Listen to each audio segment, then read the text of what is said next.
नमस्कार, जय जोहार। साथियों, जागो पंच में आप सभी का बहुत बहुत हार्दिक स्वागत, अभिनंदन। साथियों, आज हम चर्चा करेंगे नेशनल टीवी पर धमाल मचाए हुए बाबा की।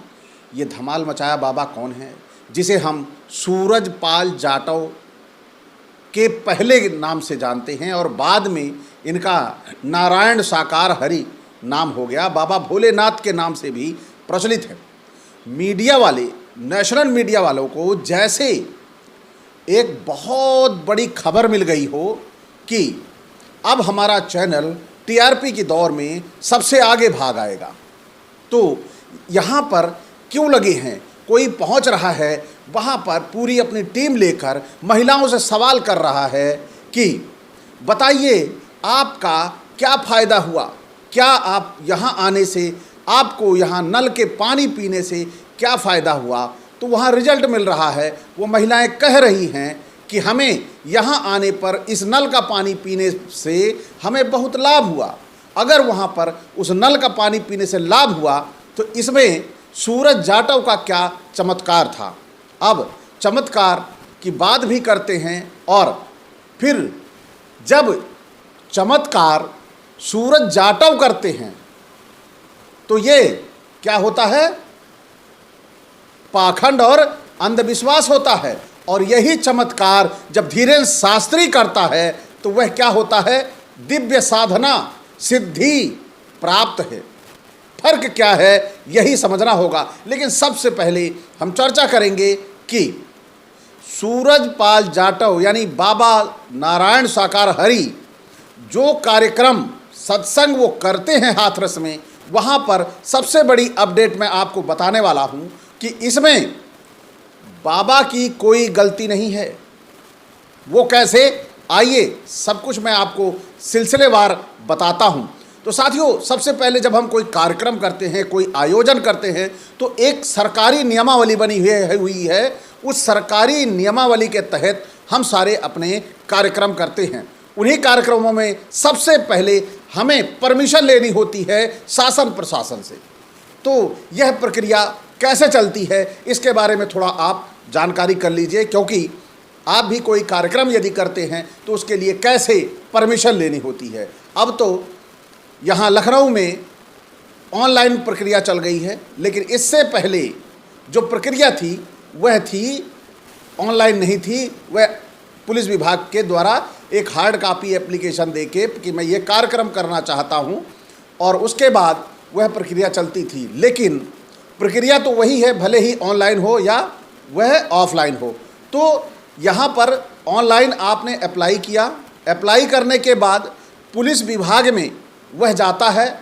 फिर वहाँ के पहले एसीपी के यहाँ, फिर थानेदार के यहाँ, फिर वो जो क्षेत्र का चौकी होती है उस चौकी तक की रिपोर्ट लगती है कि उस स्थान पर कार्यक्रम होना है। उसके बाद फिर वो फॉरवर्ड होकर यथावत वापस वहीं पहुंचती है। उसके बाद जाता है वो यातायात में, फिर उसके बाद वो जाता है फायर ब्रिगेड में, उसके बाद वो जाता है एलआईयू में।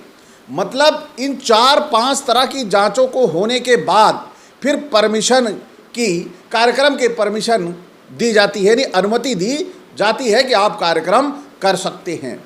तो साथियों, इस प्रक्रियाओं के गुजरने के बाद भी यदि दुर्घटना हो रही है तो इसके लिए शासन प्रशासन भी बराबर का जिम्मेदार है, क्योंकि वो परमिशन दे चुका है कि हम अपनी सारी सुरक्षा चाक चौबंद, जो भीड़ आपने अपने कार्यक्रम अनुमति के लिए दर्शाई है उतनी भीड़ के लिए हमने सुरक्षा व्यवस्था आपको दी है। तो साथियों, अब यहाँ पर पहली बात आती है कि शासन प्रशासन ने अनुमति दी और कार्यक्रम वहाँ पर संपन्न हो रहा था। दूसरी बात, अब कोई भी कार्यक्रम किया जाता है तो एक आयोजन समिति होती है, यानी आयोजक समिति होती है, या कोई व्यक्तिगत इंडिविजुअल आयोजक होता है। तो वहाँ भी ऐसा हुआ और आप देखेंगे वहाँ पर चुन चुन कर आयोजन समिति के यादव जाति के ही लोगों को टारगेट किया गया। आयोजन समिति में जितने यादव थे सबसे पहले उनको जाकर वहाँ गिरफ्तार कर लिया जाता है, जबकि गिरफ्तार तो वो पुलिस वाले भी होने चाहिए जो जिनकी ड्यूटी वहाँ पर लगी हुई थी। जब आयोजन समिति जिम्मेदार है तो बराबर की भागीदार इधर शासन प्रशासन भी है, तो वो क्यों नहीं गिरफ्तार होते जिनकी वहाँ ड्यूटी थी। सोचने और समझने वाली बातें हैं। यह केवल मौखिक रूप से कह देना या एक सामान्य नागरिक होने के नाते उस सामान्य नागरिक को उठा लेना कि इसमें शासन प्रशासन बच जाए, पुलिस विभाग बच जाए, पुलिस विभाग अपनी जिम्मेदारियों से बच जाए, यह कैसे हो सकता है। तो यहाँ पर अगर उन्होंने परमिशन दी थी 80,000 की और भीड़ 1 लाख हो गई, तो वहाँ पर किसी को कार्ड दे के इन्वाइट नहीं किया गया था। ये लिखा गया होगा कि वो श्रद्धालु जन वहाँ पर आएंगे, और श्रद्धालुओं की भीड़ तो आप जानते हैं, और भीड़ तो 50,000 की बहुत होती है, वहाँ तो उन्होंने 80,000 की भीड़ लिख के दिया था। तो साथियों, यहाँ पर जो हमारे सूरज जाटव जी हैं, उनका दोष सिर्फ इतना है कि उस कार्यक्रम में वो वहाँ पर चले गए थे, और वो गए तो क्या उन्होंने भीड़ को उकसाया, भीड़ को भड़काया, या उत्तेजित भाषण दिया, या कोई ऐसा काम किया जिसकी वजह से ऐसा हुआ। तो साथियों, वहाँ पर अभी तक कोई ऐसी रिपोर्ट नहीं आई है कि जिसकी वजह से ये भीड़ इस तरह की, जैसे जो घटना वहाँ हादसा हो गया है, उस हादसे के बारे में कोई ऐसी रिपोर्ट नहीं आई है पुख्ता। यानी कल एसपी की जो बाइट भी आ रही थी न्यूज़ चैनलों पर, वो भी इस तरह की नहीं थी, निर्णायक नहीं थी कि उन्होंने निर्णय ले लिया हो कि कैसे ये दुर्घटना हुई है। फिर साथियों, अब आप सभी को पता लग गया होगा कि इसमें जो कार्यक्रम की प्रक्रिया है, शासन प्रशासन की जिम्मेदारी है। इससे एक बात जो निकली है वो निकल के आ रही है कि इसमें कोई अगर किसी कार्यक्रम में मुख्य अतिथि है, किसी कार्यक्रम में कोई विशिष्ट अतिथि है, तो अब वह बतौर वहाँ पर गया हुआ है या कार्यक्रम के करने के लिए गया हुआ है, तो वहाँ की जो आयोजक समिति होती है उससे उसकी जिम्मेदारी होती है। इसमें मुख्य अतिथि अन्य लोगों की जिम्मेदारियाँ इतनी नहीं होती जितनी इन सब की होती हैं, लेकिन साथ में अगर अनुमति है तो शासन प्रशासन भी बराबर का भागीदार है। तो अब एक ही व्यक्ति को दोष दे देना, उसे गिरफ्तार कर लेना, यह गलत होगा, क्योंकि वहाँ पर गिरफ्तारी अगर होती है तो उन सबकी होनी चाहिए जिनकी जिनकी उसमें भागीदारी थी। यदि सेवादार जिम्मेदार हैं तो सेवादार के साथ साथ सेवा के लिए तैनात वहाँ पर कर्मचारी भी जिम्मेदार है, क्योंकि ये भी सेवादार हैं। क्या जो पुलिस विभाग में है ये सेवादार नहीं है? क्या ये सेवा के लिए नहीं है? अगर ये कह दें कि उत्तर प्रदेश पुलिस या शासन प्रशासन जो कर्मचारी हैं ये सेवादार नहीं हैं, ये सेवा का काम करने का काम नहीं करते हैं, इन जिम्मेदारियों से कैसे बच सकते हैं? तो साथियों, चलिए, बात हो गई अब ये बाबा के जिम्मेदारियों की, बाबा के इस कार्यक्रम की, लेकिन बात करते हैं जो नेशनल मीडिया चमत्कार के नाम पर बाबा हुआ गिरफ्तार, बाबा की होगी गिरफ्तारी, बाबा भाग रहा है, बाबा छिपा हुआ है, इस तरह की घटनाएं आपको न्यूज़ चैनल पर सुनाई दे रही हैं, पूरा फोकस करके कि आपको दिखाई देता रहे। क्या जब चमत्कार, जो चमत्कार आज आपको दिखाया जा रहा है, इससे पहले कभी दिखाया गया? ये घटना ना हुई होती तो क्या ये घटना आज तक ये चैनल वाले कवर कर रहे थे? नहीं, ये एक भी नहीं दिखा रहे थे। और आज इनके पास लंबी झड़ी है, उनके ऊपर कब FIR हुआ, उनके ऊपर कब आरोप लगा, कब उन्होंने यहाँ पे चमत्कार किया, कब वहाँ चमत्कार किया, ये लंबी लिस्ट खड़ी कर ली है। लेकिन कभी आपने देखा कि ये चमत्कार धीरेन्द्र शास्त्री ने नहीं किया? और धीरेन्द्र शास्त्री ने क्यों नहीं किया? क्योंकि वह ब्राह्मण और जिसे बोलते हैं हिंदू धर्म का आडंबरधारी जाति से होने के पाए जाते हैं, इसलिए उनका चमत्कार चमत्कार नहीं कहलाएगा, उनका कहलाएगा कि वह सिद्धि प्राप्त है, साधना प्राप्त है, और उन्होंने अपने जो हासिल की हुई है सिद्धियां, आत्म साक्षात्कार हुआ है उन्हें, तो ऐसी चीज़ें केवल इसीलिए हैं कि वह वहाँ पर ब्राह्मण हैं। अन्यथा कौन इस तरह किसी बालक को, विकलांग बालक को अपने आगे बैठाएगा और वो विकलांग बालक थोड़ी देर में उठ के अपने पैरों पर चलने लगेगा। क्या ऐसा संभव है? ऐसा संभव कदापि नहीं है। तो लेकिन वहाँ वो बच जाता है। कोई मीडिया वाला ये नहीं कहता कि ये अंधविश्वास और पाखंड है। केवल वहाँ ये कहा जाता है कि धीरेन्द्र शास्त्री चमत्कारी बाबा हैं, चमत्कार कर देते हैं, उनको सिद्धियाँ प्राप्त हैं, वह पता नहीं किसके किसके अवतार भी बता देते हैं ये लोग। तो इस तरह की बातें वहाँ पर ये करके अपने ही, क्योंकि आप सभी जानते हैं, क्योंकि ये जो हमारा नेशनल टीवी है जिसको गोदी मीडिया बोलते हैं, ये गोदी मीडिया में 95% रिपोर्टर कौन है? ब्राह्मण। और ये बाबा कौन है जो चमत्कार इधर कर रहे हैं? धीरेन्द्र शास्त्री, ये भी ब्राह्मण। जब दो ब्राह्मण एक साथ हैं तो साधना, सिद्धि, आत्म साक्षात्कार और बात होगी उनके ज्ञान की। और यही बात जब ओबीसी एससी का कोई बाबा करेगा तो वह कहलाएगा अंधविश्वास और पाखंड।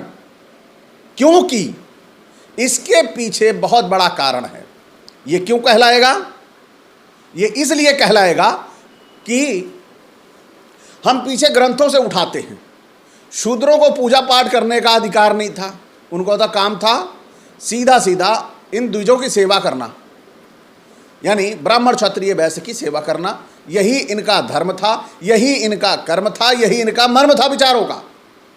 लेकिन ये संविधान लागू होने के बाद ये बेचारे पगला गए, बौखला गए। इनको आज़ादी मिली, आज़ादी किस चीज़ की मिली? पूजा पाठ की जो अधिकार मिला कि आप किसी भी धर्म संप्रदाय की पूजा हों, वो अपने पूजा पाठ कर सकते हैं। अब इनको विचारों को लगा कि सदियों से हम बंधन में थे, हमने कभी पूजा पाठ नहीं किया, इसीलिए भगवान हमारे से खिन्न रहते हैं, नाराज रहते हैं, और लग गए पूजा पाठ करने। कुछ तो इतना पगला गए वो कथावाचक बन गए। अब जब कथावाचक बन गए तो कथावाचक के रूप में इनको कौन बर्दाश्त करेगा? अरे भैया, तुम्हें वो नेता के रूप में बर्दाश्त नहीं कर रहे, तुम्हें वो शिक्षा के विभाग में मास्टर के टीचर के रूप में बर्दाश्त नहीं कर रहे, तुम्हें डॉक्टर के रूप में हॉस्पिटल में बर्दाश्त नहीं कर रहे। वहाँ भी कहते हैं कि आरक्षण से आए हो और तुम्हें बर्दाश्त कर लेंगे। जो उनकी बपौती चली आ रही है, जिस पे उन्होंने सिद्ध हस्त कर रखा है, उस पे आपका वो वर्चस्व, आधिपत्य स्वीकार कर लेंगे? कभी नहीं स्वीकार करेंगे, क्योंकि साम दाम दंड भेद ये मेरी नीति नहीं है, ये साम दाम दंड भेद उन्हीं की नीति है। तो ये सूरजपाल जाटव किस खेत की मूली हैं? आप समझ सकते हैं कि साम दाम दंड भेद। अब सूरजपाल जी के लिए ये चारों लग गए हैं। तो क्या सूरजपाल लाखों की भीड़ इकट्ठा करके उनके कलेजे पर मूंग दलेंगे क्या? इस कार्य के लिए केवल एक ही जाति के विशेष के लोग ही वर्चस्व बना के रख सकते हैं, दूसरी जाति का कोई नहीं। भले ही वह क्षत्रिय हो, भले ही वो वैश्य हो, भले ही वो शूद्र हो, इनकी कोई अहमियत नहीं है। क्योंकि आज भी आप इसका सबसे बड़ा उदाहरण कि रामलला की वहाँ मूर्ति स्थापित होती है और पूजा कमेटी जो बड़ी पूरी पुजारी कमेटी बनी हुई है, उसमें एक भी ओबीसी नहीं है, एक भी एससी नहीं है, और जो हैं भी वह मात्र सदस्य मात्र हैं, उनका कोई रोल नहीं है। तो आप समझ सकते हैं कि इस सेक्टर में आप ओबीसी एससी समझ सकते हैं कि इस पूजा पाठ के क्षेत्र में आपका कोई अस्तित्व नहीं है। आपका काम है, ये तो संविधान है कि आप जा रहे हो मंदिर दर्शन करने, वरना अपने घर बैठते ये दर्शन करने ना जा पाते, ये संविधान का असर है। तो आपको अपना दिमाग इस ओर लगाना होगा कि आप इन अंधविश्वासों और पाखंडों में ना पड़, भीड़ भरी जहां अंधविश्वास और पाखंड के रूप में लोग प्रस्तुत हो रहे हैं, वहां से बचें। और छोटी सी बात में, ये अपने आप में संतुष्ट नहीं हैं और आप उसमें कूदे रहते हैं। कैसे?